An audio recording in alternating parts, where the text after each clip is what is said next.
量退化現象係咪推翻晒成個實驗嘅基本假設咧？定係一係話呢個只不過係 Algernon 喺佢身上面發生嘅獨特現象咧？呢個問題已經困擾咗我好耐。而最大嘅問題係，我而家都好似步上咗 Algernon 嘅後塵。最近呢幾日，我都開始發現我有手震同埋啲頭痛嘅現象。希望只不過係我呢幾日比較攰所引發嘅問題啦。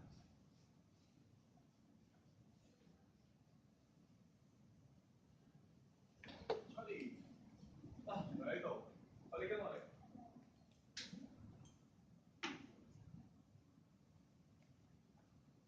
呢兩位就委派基金嘅可能，而呢位就係 Charlie， 相信大家應該天下會興。你好，我係柏士明。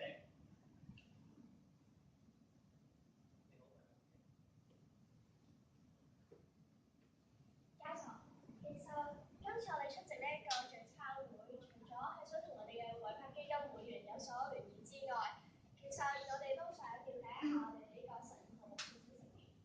我個人咧就其實好贊成呢一個實驗項目嘅，不過啦，你知上次嘅發佈會就出現咗少少嘅混亂。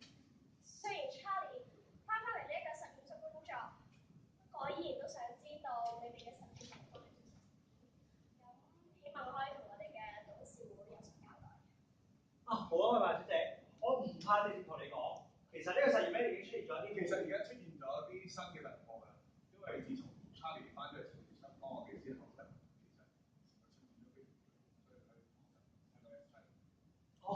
係啊，我哋而家實驗咧暫時係非常之成功㗎。但我諗 Charlie 你係咪有啲唔開心咧？因為要接手一下人哋嘅工作。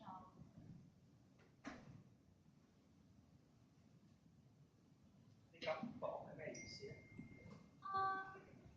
你知啦，啲天才不嬲都中意自己一個計埋做嘢嘅，所以佢哋就會覺得其他人係失敗嘅，唔可以同自己一齊做嘢啊！你覺得咧？你問我意見啊？我又唔覺得我同呢啲失敗人一齊做嘢咯。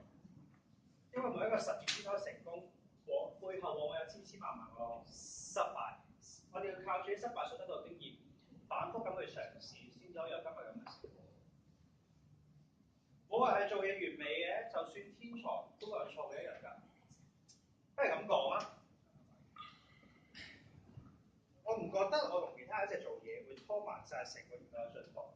就算一個人有無窮嘅智慧啊，佢最多都係一日有24個小時，佢不眠不休咁做嘢，都係做到60歲。咁樣計法，佢只係得48萬個小時去完成佢嘅工作。但係如果10個人一齊做咧，咁每日有，咁即係每日有240個鐘頭，咁即係7個月就可以完成到一個人一生嘅工作量喎。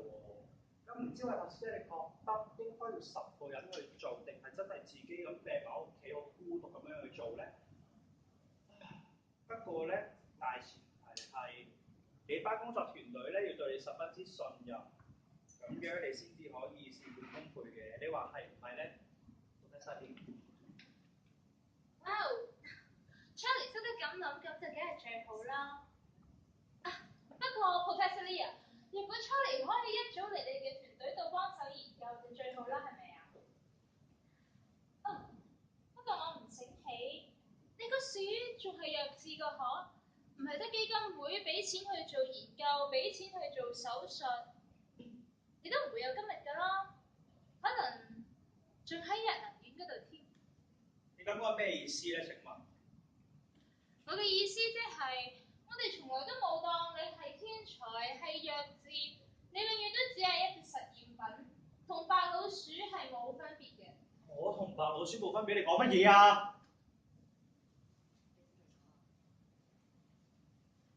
好，你講得冇錯啊！我係一個人工天才，我係一個實驗品啊！我咩都唔係啊！冇咗呢個實驗。原來你喺度啊！我知揾你啊！你好啊，教授。不過等陣先，阿柏小姐啊，我上個月咧，你咪發布咗個關於放射性治療嘅研究報告嘅。啊，咁啱得咁巧，我3個月之前喺印度一個發布裏面都睇到一篇類似嘅文章喎，裏面所講嘅嘢同你所寫嘅嘢咧，啊有9成相似喎。啊，唔知係你有去參加嗰個發布會啊，定係你真係同我諗緊一樣嘅嘢咧？哦，你嘅孖生阿哥係咪啊？諗埋嗰樣嘢係嘛？你好犀利啊！抄襲啊，唔係抄襲，唔係抄襲。原來你喺度啊，有啲嘢揾你啊，你好啊。我仲未講完啊！你做咩咁樣 stop 住我啫 Charlie 做咩飲到咁醉啊？你知唔知你講咗啲咩啊？講個事實出嚟啫，我肯定個報告唔係佢寫嘅。但係你知唔知得罪咗偉柏小姐嘅話，佢哋會同董事會講唔批咪錢俾我哋繼續做嘅。包括書同